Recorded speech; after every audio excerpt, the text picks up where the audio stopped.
Lovely. And I think we're live now, correct, Jeremiah? Yes, we are. All right. Welcome, everyone. We welcome you this morning for our session. This is Baha'i Explorations, and we welcome every one of you on behalf of the local community here in Clearwater, Florida. The subject is the correlation of the Industrial Revolution to the Baha'i Revelation. It's part one today. We're going to introduce Mr. Norbert Dubois. Today, we're going to provide a brief profile for this November 23rd, 2025 presentation. Mr. Norbert Dubois loves traveling and language education. He had lived in the Republic of Haiti and in the People's Republic of China. He is also an actor listed on the website imdb.com and has performed on stage, TV, and cinema, and was a member of the Professional Actors Union, AFTRA. One of his cinema credits were earned overseas. Both of his parents, by the way, were school teachers who began studying the Baha'i Faith in the mid 1950s. Norbert is also a published photographer whose articles on dance and the performing arts have been published in magazines in New York, Washington, Maryland, and Beijing. His artistic endeavors have been balanced by years of work in diplomatic security, primarily in Washington, D.C., where he guarded the families and properties of foreign diplomats. Today's lecture is one part of a trilogy of lectures featuring evidence related to the return. Two of the three lectures offer what can be called circumstantial evidence of the verity of the return. The phrase, the return, does not strictly refer to Christianity's return of Christ or of Islam's Qaim, but by implication, the consummation of prophecies of humanity's divine, not man-made religions, segments of history which belong to all of us. Another part of this trilogy of lectures is titled The Downfall of the Mighty, which presents the unprecedented, unanticipated domino effect, collapsing and capitulation in short order of kingdoms, ecclesiastics, and monarchies beginning in the 19th century. Today's lecture, The Correlation of the Industrial Revolution to the Baha'i Revelation, presents some of the circumstantial evidence of the material revelations of the return that began in the late 18th century via the plethora of inventions, technological advances, and transformation in the arts. The third part of the trilogy will eventually be more definitive evidence by way of those aforementioned sacred scriptures, prophecies, fulfillments, of which Norbert has barely begun and currently petitions assistance from bona fide scholars. So here's a question Norbert now poses to the audience, which can be answered by writing the answer or your comment rather in the comment section of this Zoom format or this YouTube, Facebook, whichever platform you're using, which we can look at later. The question: in what year during the 19th century was the Edict of Tolerance issued upon the Ottoman Empire? The Edict of Tolerance. What year during the 19th century was it issued? And more importantly, what did the Edict of Tolerance portend in terms of prophecy fulfillment? With that question posed for all of you to address, be it in Zoom, be it on your platform you're using on Facebook, YouTube, or whatever social media platform you are joining us from, we now present our artist and friend, Mr. Norbert Dubois. Welcome, everyone. And John, thank you very much for that introduction. And thank you, Jeremiah, for your technical assistance because I'm not very technically adept on these things. Can you hear me? Yes, we hear you fine. Okay, very good. So I start all of my lectures with dedication to the memory of an individual or individuals who have been a tremendous positive influence in my life. Thus, on the screen, we see an old image, probably from the late 1960s, of Ellsworth and Ruth Blackwell of Chicago. When I was 21 years old, the first time I went out of the US to try to develop and assist in introducing Baha'i, I was mentored by this couple. I was in Haiti for about 20 months, and those 20 months were more than equal to any 5 years of any other endeavor. So I'm greatly indebted to them. Uh, I want people to understand that I'm giving my perceptions of what I've learned by way of the Baha'i Faith. What you should know about the Baha'i Faith is that we are an independent religion, but we have redefined religion, at least in the aspects that there is no clergy in the Baha'i Faith. We are forbidden to proselytize or to try to convert people. We offer what we have learned by way of the manifestations of the Baha'i revelation. And one part of that is what we Baha'is call progressive revelation, in that the new paradigm of looking at religion is the connection between religions, which are also related to culture. So, for example, if we look at this chart, we see that some of the names are in bold print. These are the religions that have descended from Abraham.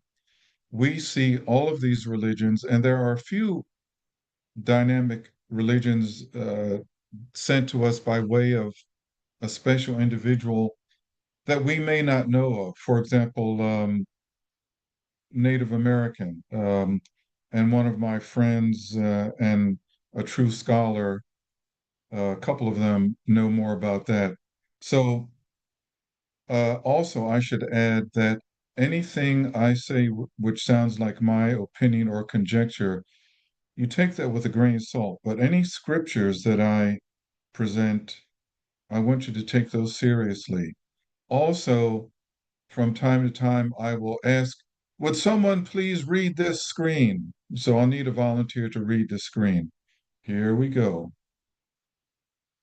Now, as mentioned, there have been certain individuals throughout history, especially in the last several thousand years, who were, shall we say, mandated, ordained, sent by God to bring the next phase of human spiritual education.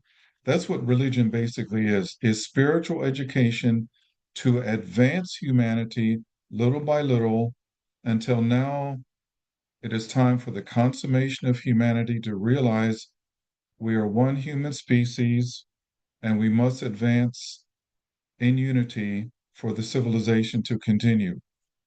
So these individuals tend to have some common features. For example, I'm not going to read all of them, but number one, as children, they each have innate knowledge far beyond the wisest and most learned. Some of us are familiar with the stories of Jesus as a boy. One day his parents were looking for him and they found him sitting with rabbis and scholars. And the people were fascinated about the depth of knowledge of this boy. Uh, Let me skip down to number four. Previous manifestations of God foretell of their appearance. In other words, there are indications from the older manifestations of God. That's a Baha'i term, manifestation of God. Some people will say great teachers or prophets, etc., but they indicate that they are leading us towards the manifestations of God in the future. And let me skip down to number 8. They praise the previous manifestations, fulfill all past prophecies, are able to immediately answer all questions from the most learned that had not previously been answered. Now, this presentation is going to have a lot of information, and some of it you may not be able to absorb. Don't worry about it. You can always ask any of your Baha'i friends, about that. Also, there will be some names of persons and places that will sound very foreign. So, in advance, be advised about that. Number 9, they bring the creative word, which is the truth from God, the sheer energy of which changes the visible and the invisible and advances civilization. And that, in essence, is what I am going to be sharing today. And for those of us who know a little bit about the history of these divine manifestations, whether they be Muhammad, Jesus, Moses, Buddha, they all are persecuted, seriously persecuted. Their followers are persecuted, tortured, and killed. And number 10, it seems that their worst enemies are the current clergy of their time.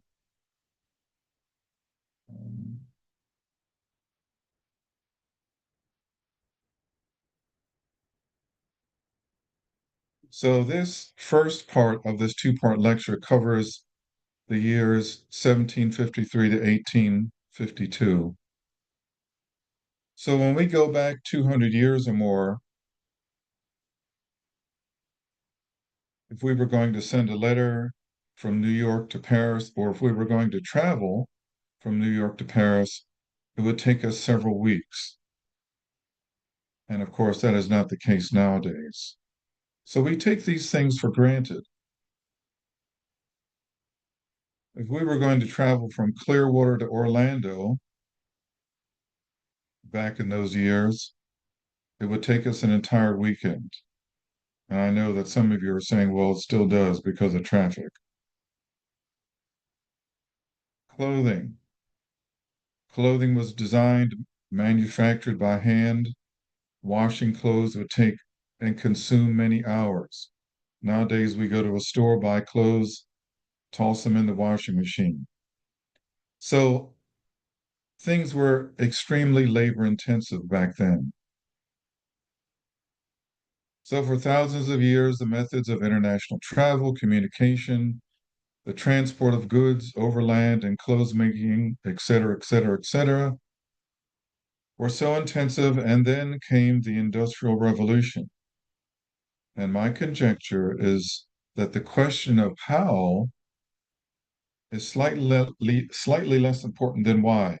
So when I was about 12 years old, I went with my father and brother to a local college, and one of the professors was giving a lecture during which he said he had just returned from a convention of scholars in the sciences. And he posed the question, why did the Industrial Revolution happen when it happened? And of this large gathering of scholars and scientists, no one could really give a definitive answer. Some people would say things, well, human intelligence advanced, et cetera, et cetera. But humans have been creative and very uh, intelligent for thousands of years. So why did it happen when it happened? So hints of this come from scripture.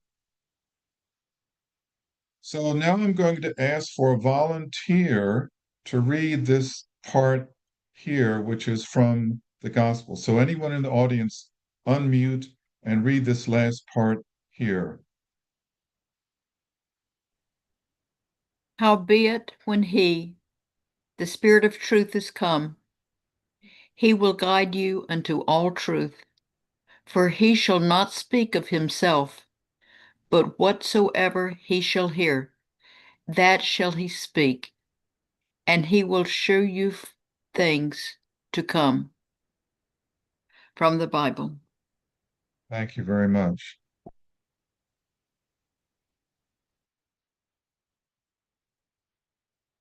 So this is a hint of Jesus talking to his disciples. They had questions to him about when he would return and what things they would look for. So my conjecture is that these things that I'm going to point out are not coincidence. I'm saying that from what I understand, the Industrial Revolution is the material manifestation and evidence of the verity of the return, the return of Jesus Christ, also of the Chaim, etc.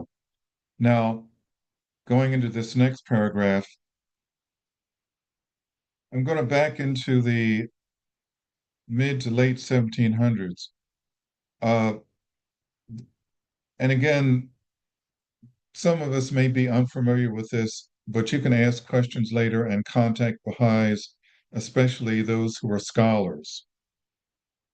So Christians and Muslims were looking for the return of Christ, and in Islam, the Qaim, and Muslims were also looking for the return of Christ. Some Christians don't realize that. This is to say that the messianic expectations were not limited to Christianity. And those of us who, have studied a little bit of this history know that in the mid 19th century, there was a lot of fervor and excitement and anticipation of the return. All right, I need another volunteer to read this paragraph that starts with the word a tempest. Volunteer, please.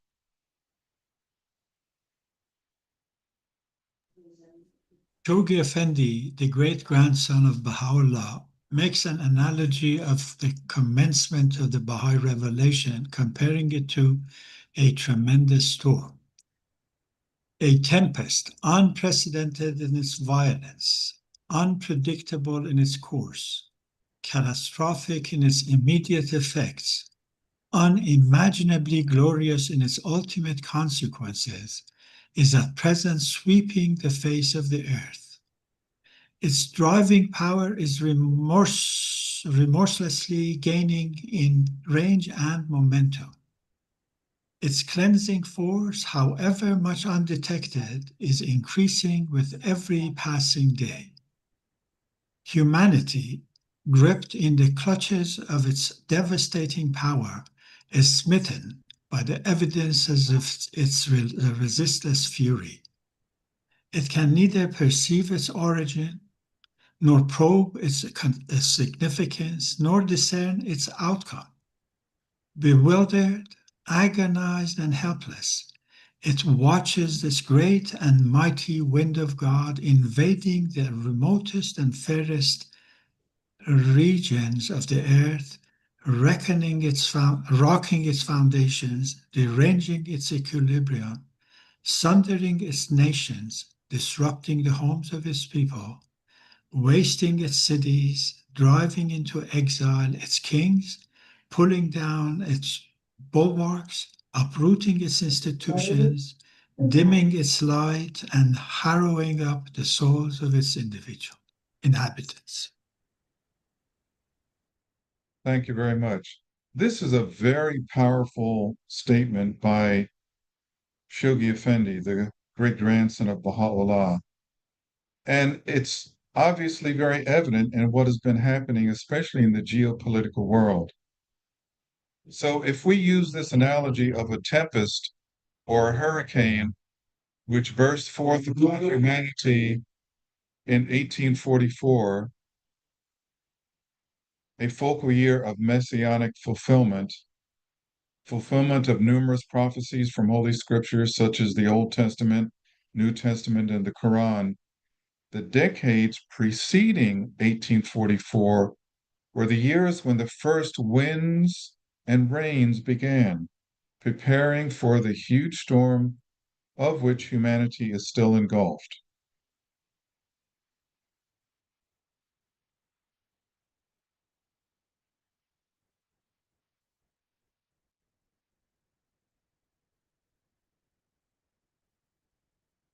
Let me go to the next one.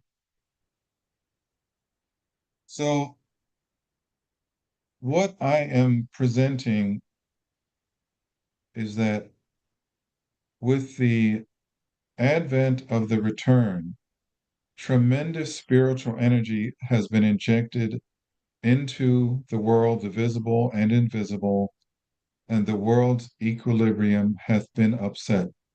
The energy is so powerful that if it is misused, it brings about great destruction. If humanity, and especially leaders, are aware of this power and use it positively, then humanity can advance positively in unity. So, one thing I would like you to remember is this little phrase here: the like of which mortal eyes have never witnessed.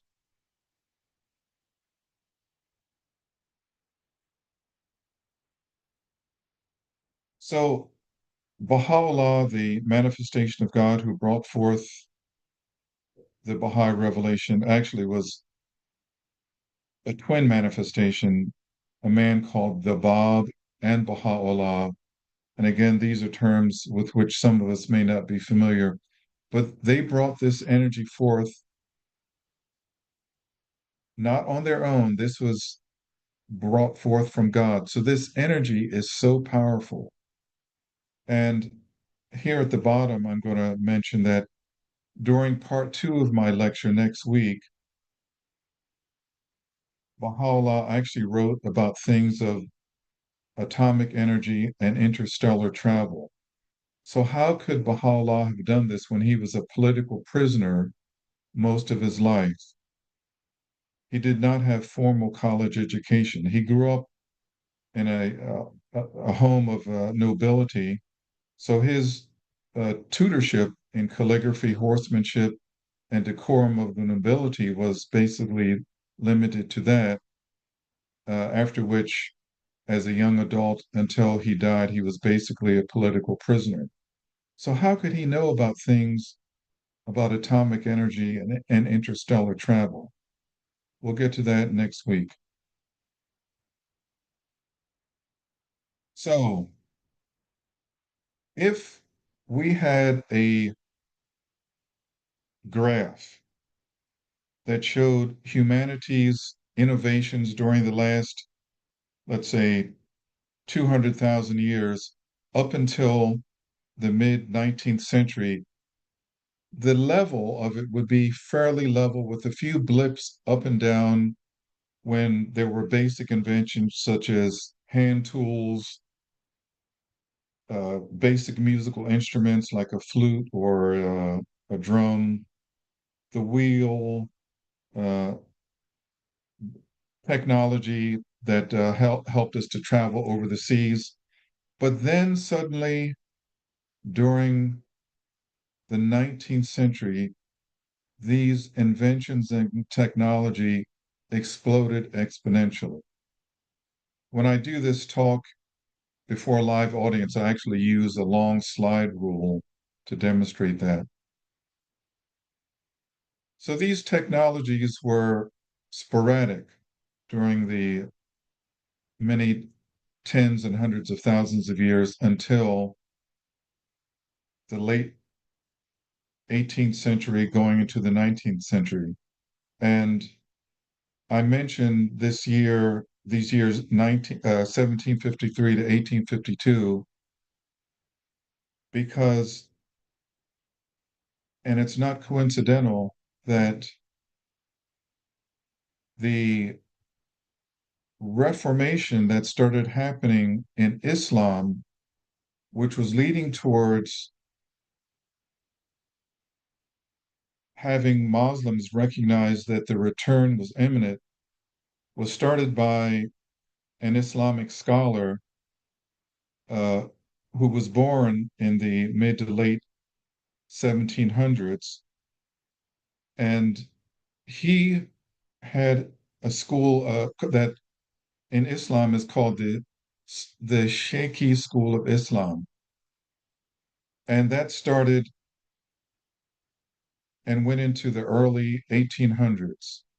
So what I'm doing is I'm correlating that the burst of technology that was starting in the late 1700s coincides with the reformations in Islam that started at that time, and going into the 1800s, that which became the Messianic expectations among Christians.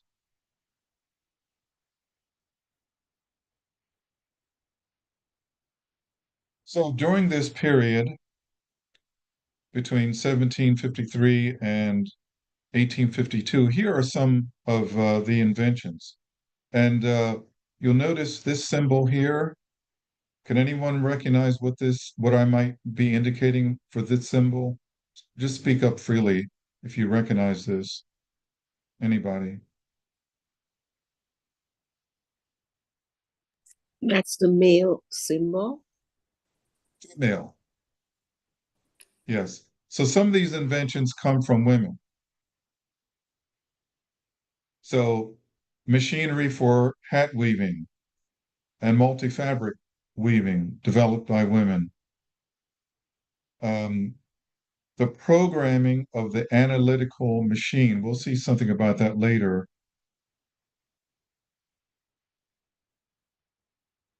was by a woman. The development of trains and railway systems, the cotton gin, these things that we now take for granted were developed during the 19th century. And we'll see a few pictures of things. The bicycle, a steam-powered motor vehicle, the cotton gin. This, I don't know if anybody has seen a cotton gin in operation, but when I lived in China, I saw how a cotton gin works. You know, it separates the seeds from the cotton. It's a very messy job with, fabrics from the cotton floating around in the air. And what I saw in China was a bicycle type pedal machine that was separating the seeds from the cotton fiber.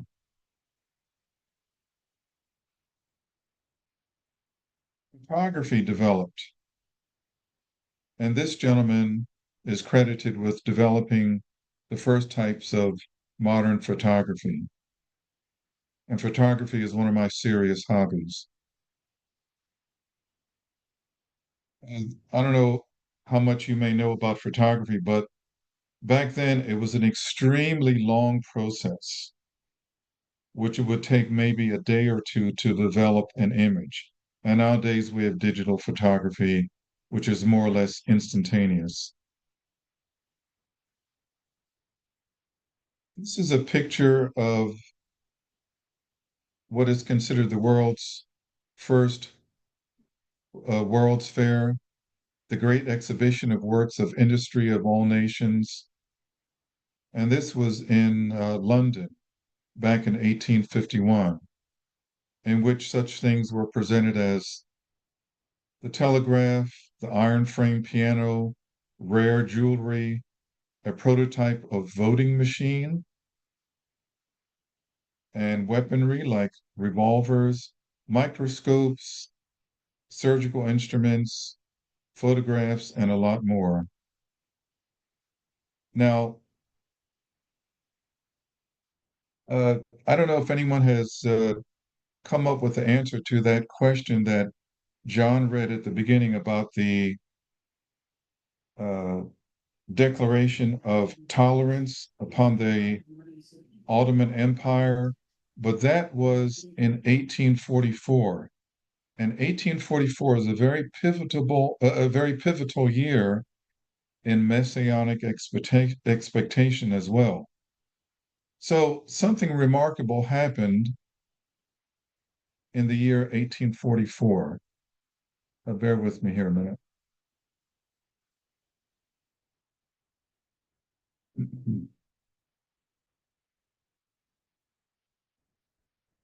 So we have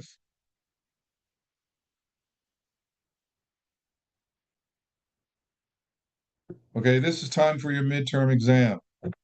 So name 3 incredibly prophetic events that occurred almost simultaneously in 2 countries, on 2 distant continents, 4 locations in late May 1844, which still have an effect on our lives. The telegraph. And if you can name the locations and persons involved, that's great. Yes, go ahead. Someone was starting to speak. Yes, go ahead. New York to Baltimore? I think it was New York. Oh, we're getting close. So It was here are the answers. Washington to Baltimore. That's right. By the way, I'm from Baltimore. So this is what I see as part of the fulfillment of past prophecies, messianic expectations that somehow happened at about at the same time as these inventions and technology were exploding. Nothing like this has ever happened, as far as we know, in human history. Now, even though there may be some other things going back hundreds of thousands of years from extraterrestrial technology, setting that aside, as far as we know in human history in the last, 50,000, 100,000 years, nothing has coincided like this before. So here we have within 48 hours, Haji Sayyid Ali Muhammadi Shirazi, the first of the twin manifestations, proclaiming that he is the Qaim. So this is part of the fulfillment of Islamic expectation, as well as Christianity in the return. I won't go into the whole story of this, but some of you know, and those of you who find this a little bit brand new, you can ask Baha'is about this. You can ask questions online, or if you know some Baha'is personally, you can ask them about this. Now, a few hours later, in uh, in the area of Tehran, Abdul Baha was born. He is the son of Baha'u'llah and his first wife. Then the next day, the American inventor and artist and photographer Samuel F.B. Morse sent the first public display of the telegraph message from the Supreme Court chamber in the Capitol building in Washington, D.C., to a railway depot in Baltimore, and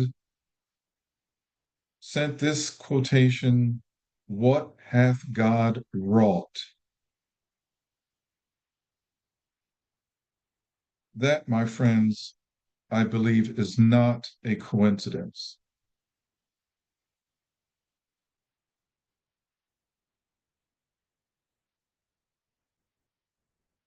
Now we're starting to come to the end of this first part of this 2-part lecture. As I said, Baha'is are forbidden to proselytize, to try to convert people. We offer information which we believe is divine in origin, and this immense power, which is to consummate the previous religions and human culture and history, to advance humanity united, comes from the creative word, the power. So I will read this last part. We Baha'is invite you to investigate the Baha'i revelation with an open mind and an open heart. We are forbidden to proselytize. Study independently on your own. or with the assistance of a friend. Immerse yourselves in the ocean of my words, that ye may unravel its secrets and discover all the pearls of wisdom that lie hid in its depths. Take heed that ye not vacillate in your determination to embrace the truth of this cause, a cause through which the potentialities of the might of God have been revealed and his sovereignty established. Now, I put a note down here. The sheer volume of Baha'u'llah's Holy Scriptures total at least 100 times that of the New Testament or of the Quran, of which not all have been translated from the original Farsi and Arabic. The remaining original transcripts are archived in the Baha'i World Center in Haifa, Israel, Palestine, although a few other original texts remain in private archives of families in Iran, Iraq, and Turkey. So for some of us, we're going to have to expand our conception of what is religious revelation. So this is something that may take time. And I want you to understand that I've been a Baha'i for over 55 years. It's only been within the last couple of decades that I started to delve into this deeply. It's taken me quite a bit of work just to present this. You know, I'm not a scholar, I don't do this full time, but I wanted to share this with you.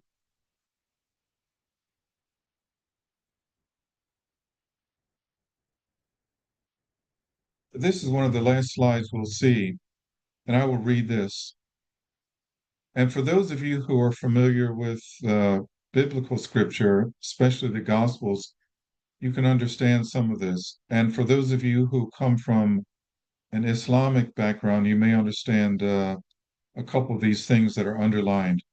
So all praise be to thee for having enabled me to hearken to thy call, for having honored me with thy footsteps, and for having quickened my soul through the vitalizing fragrance of thy day and the shrilling voice of thy pen, a voice thou didst ordain as thy trumpet call amidst thy people. And when the hour at which thy resistless faith was to be made manifest did strike, thou didst breathe the breath of thy spirit into thy pen, and lo, the entire creation shook to its very foundations, unveiling to mankind such mysteries as lay hidden within the treasuries of him who is the possessor of all created things. Now, this phrase that I underlined, the shrilling voice of thy pen, when Baha'u'llah and the Bab were in the process of revelation, when they were injected with a power from the divine and they began speaking, they had people who would transcribe onto parchment paper what they were saying, and they had to write very quickly. They were using quill pen onto parchment paper, and they were writing so fast that the pens would make a screeching sound as it went across the paper. This next phrase, thy trumpet call amidst thy people, here Baha'u'llah seems to be hearkening back to the Gabriel, the prophet Gabriel, the trumpet call. Some of you may be familiar with that. So what I'm trying to emphasize is there's a connection between the previous religions, divine revelations, and what is now being presented via the paradigm of Baha'i.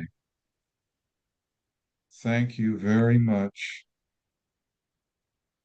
Hopefully you don't have to ride an invention like this back and forth to work.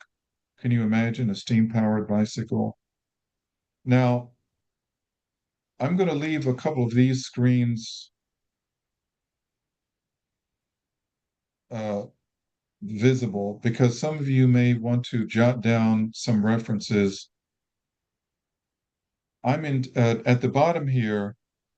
I'm listing 3 individual Baha'is who are scholars of Christianity, and you can contact them. They also do presentations at this very same Sunday morning program. And I highly recommend if you have any questions related to Christianity and Messianic expectations to contact them.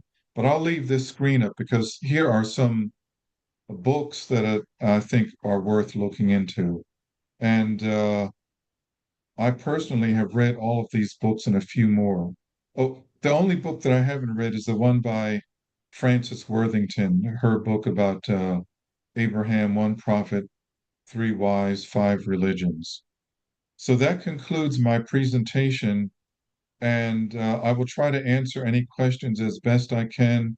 There may be some people in the audience who can answer some of these things better, but please go ahead. Excuse me. Is it possible to get the script of this talk, which was fantastic? I really would love to keep it. Yeah, it's going to be, I don't share the text, that it's copyrighted, but you can look at it on, it will be shared on, it will be on YouTube. You can go through it on YouTube. Under the name of? John or Jeremiah, can you help me answer this for him?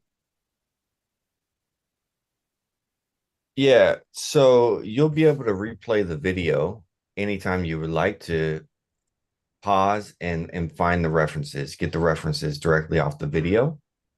So you can scroll through that and you'll be able to find that both on Clearwater Baha'is, the YouTube channel, which is right here at the bottom. It says at Clearwater Baha'is. So if you put that in YouTube, it will pull up. And then you can also find it on the Facebook page as well. So you'll be able to go back and watch this video over and over as much as you need to be able to follow the resources. So let me get a note, paper and make a note of it, please. Sure. Did I say? And Yes, what I'll please. do is I'll put the Can I link to speak this now? video. Yeah, you can speak, Molly. It is YouTube. And then the title I have to look for Clear Waters. Yeah, and then it's going to be this subject is correlation of the Industrial Revolution. Correlation. So I'll put the link in the chat and you can Yes, just please. click Yes, that directly would be from it. fantastic. Yeah, So, that's the best. yep. Yes, please. Can't hear. Yes, thank you for that question. There's silence.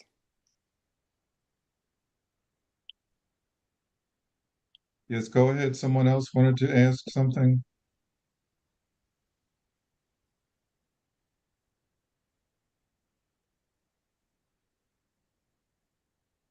Molly has her hand up.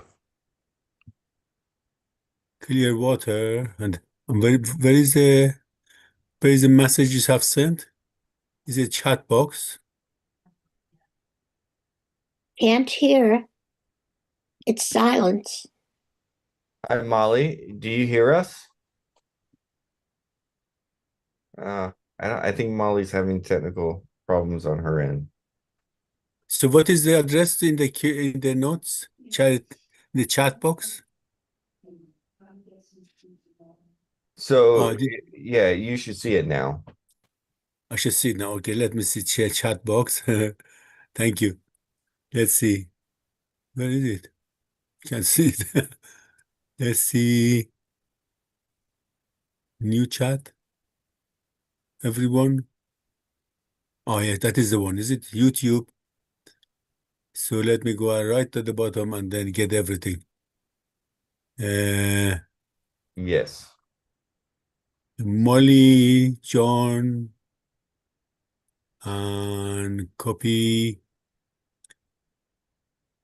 and paste.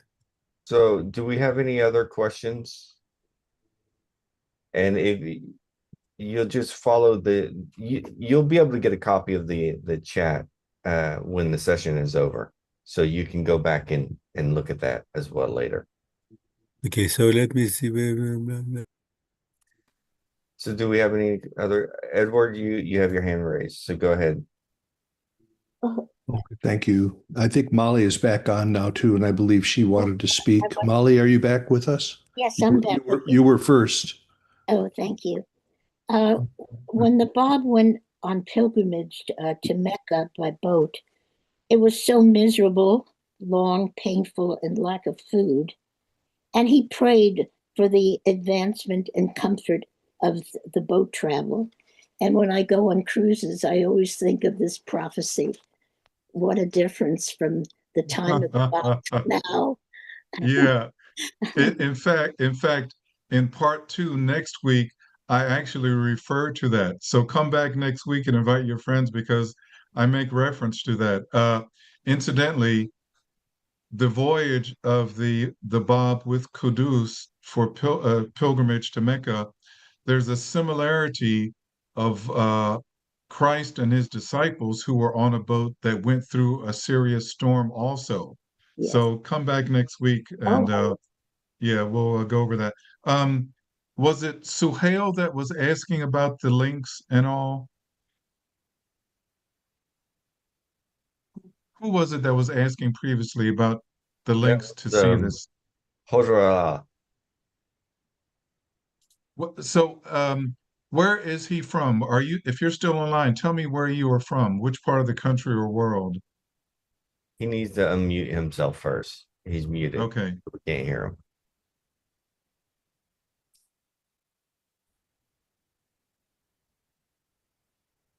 And what is his name? Qudratullah Mazidian. Thank you very much. Where You're do you live? Where are you from? Bristol. I'm originally from Iran, but I've been pioneering to Africa. Then I went to Northern Ireland. No, I'm living in United Kingdom. Argentina? No, United Kingdom. Originally from United Persia. Kingdom. Oh, okay. Okay. All right. Yeah. Listen, thank you so much for your question. And you know, feel free to try to contact me, etc. I appreciate it so much. You know, one of the blessings of being a Baha'i is learning so much from the Persian friends. And I've met quite a few Persian friends who, like you, have traveled and taught and shared Baha'i in different countries. For example, you may know the Ma'ani family. Um, you know, one of the younger women in the Ma'ani family is in Washington, D.C. Her mother, I forgot her first name, is a scholar, and I met one of their cousins when I was pioneering in China. So thank you so much for your contributions.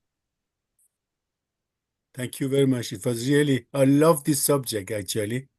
It's one of my most favorite subjects because it shows the power and influence of a new religion into the whole world without the ordinary people noticing it. Yes, And it will be yes, coming yeah, to effect after 500 years type of thing. yeah, So it is yes, really amazing. yes, yes. Thank you so much. Any other questions? I think we're out, Norbert, and I think we're Okay, good to go. great. So for everyone's introduction, we plan to see each other again next week, right, Norbert? Yes, for Yes, part thank you very 2. much. Part 2. So as mentioned, there were a few people who wanted to see the links. Again, to reiterate, because these are recorded, they're streaming live. You can see them online. The videos, you freeze the frame, you can, of course, see all these beautiful links and access them. So again, you can view the video recording. It's available and everyone can enjoy. I will paste that YouTube link right now in the chat for Zoom. For those of you who have joined us, the YouTube link is in the chat. Having said that, we thank Mr. Dubois once more for his part 1 presentation. Thank you.